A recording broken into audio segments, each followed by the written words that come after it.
Hello there.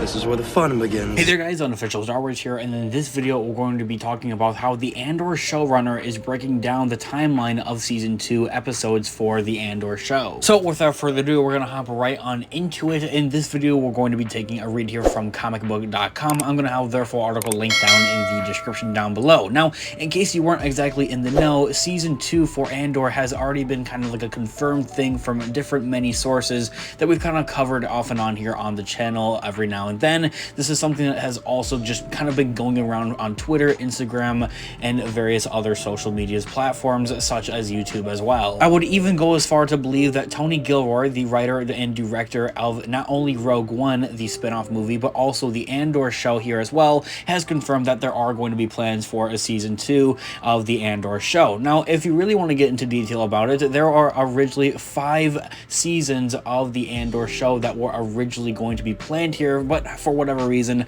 higher powers at Lucasfilm had shut that down, that original idea, and didn't exactly follow through with that. However, those ideas and concepts kind of played with the idea of that every other season would lead up to the events of Rogue One, seeing that the first season would be set 5 years before the events of Rogue One, and so on and so forth. So enough about that, let's actually dive into what this article has to say here. Star Wars Andor showrunner breaks down the timeline of Season 2 episodes here, officially on where they're taking place in the Star Wars universe and the Star Wars timeline leading up to the events of the Rogue One spin-off movie. As our article goes, with audiences witnessing Cassian Andor's demise in the finale of Rogue One, A Star Wars Story, the new prequel series Star Wars Andor on Disney+, streaming September 21st, presents some interesting narrative challenges, with the first season of the series confirmed to take place 5 years before that sacrifice and the Rogue One movie events. Showrunner Tony Gilroy, and also writer of the show and the Rogue One movie,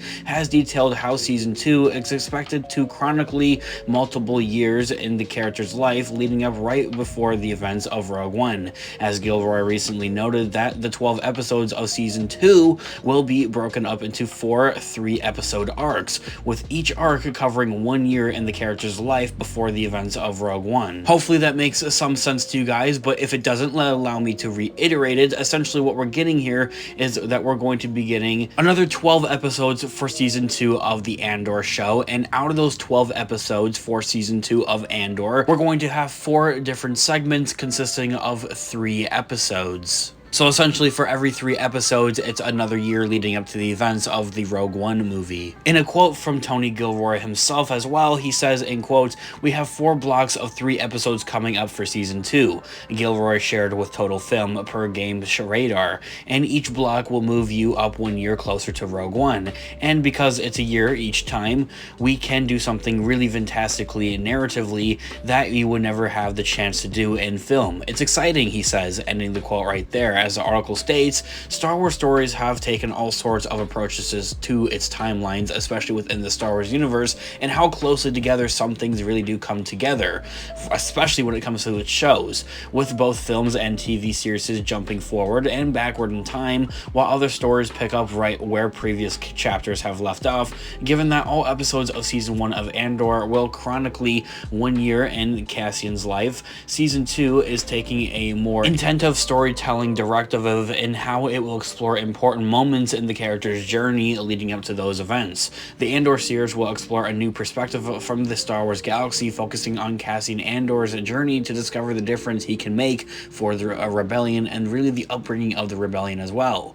The series brings forward the tale of the burgeoning rebellion against the Empire and how people and planets became involved. This is something else that needs to be noted, I feel like, a little bit more here for the Andor show, and I think especially when the show comes out with the 3-episode premiere on September 21st on Disney+, it's something that we're going to quickly catch on to, is that this show isn't completely just about Andor. We're going to be seeing many different perspectives and narratives throughout this show, all throughout the galaxy, how other people are kind of reacting to the Empire and this massive change. Especially, I think, a huge interesting thing that this show is really doing, and honestly something I'd like to talk about in a separate future video here on the channel, is really about how this show is humanizing its characters. Not everybody is crazy, I guess, bounty hunter or crazy, I guess, like army dude and fighter or this and that. They're just normal people just like you and I and with the audience, and that's something that's going to be incredibly cool to see connecting here, especially for us Star Wars fans here, kind of bringing these characters, humanizing them into the real world, that they're really just like you and I. This isn't necessarily the first time that we've seen, I guess, more humanizing aspects into Star Wars. More recently with the Bad Batch,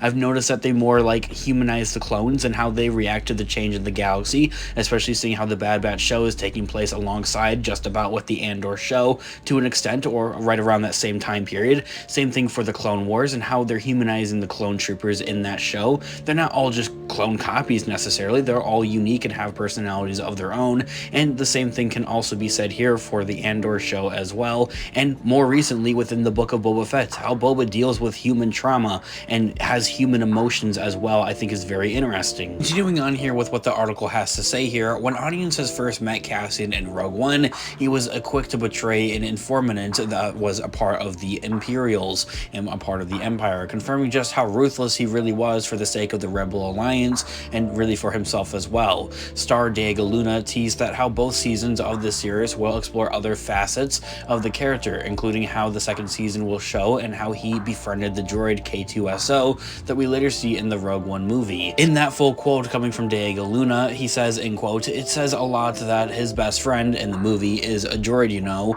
Luna shared, or his only friend, I should say. But in the show, we're going to start with someone who is very different from the quite lonely man we met in Rogue One. We're so far away from that in this first season. There's a whole journey for us to explore, ending the quote right there. This is also something I've kind of been seeing that's being reiterated throughout different forms of media, social media platforms, Twitter, Instagram, YouTube as well, of how people are kind of saying that, and also interviews at that, coming from people that have worked on the show as well, also coming from Diego Luna himself as well now in this case, have said that how we're seeing a different type of, I guess, Andor in this show. We're not seeing the same one that we saw in the Rogue One movie. He's not as ruthless maybe necessarily that we might have seen in the Rogue One movie, or he's maybe not as willing to take those types of sacrifices. Maybe he's more, I guess, doesn't really necessarily the whole point of the Rebel Alliance and how it's worth sacrificing your life over type of thing. And it's going to be very interesting and cool at that to see how he's going to get to that point that we later seen in the Rogue One movie. It's going to be for some really great character development at that. From there, that's where the article ends. I wanted to know all of your thoughts and opinions in the comment section down below. I'd absolutely love to hear what you guys all think here about this. As I had also mentioned at the beginning of this video, I'm going to have this full article linked down in the description down below as well for you guys to check out. Let me know what you guys think in the comment section down below. As I had mentioned, I absolutely would love to hear what you guys all think.